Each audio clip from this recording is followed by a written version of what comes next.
Piniani kasam porphai pho aporpen Assam University Difu campus pen patirpi ponsi Citizenship Amendment Bill thihipen CAB apthak ke khamke asai dongpo bangso sai ke tengalong armu chejeng padopon bangso armu chejeng long onglung Assam University Difu campus along kachali mate lochali osomaratum chetong dongsi bangso ke khamke ni samjeng pon kuchilko The Assam University campus, Student Union have organized a mass rally in the Difu market.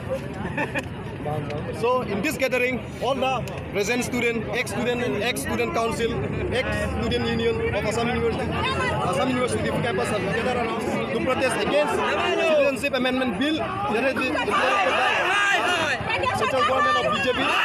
So as a student of Assam University Difu campus, we strongly oppose the CAB and it should be withdrawn immediately.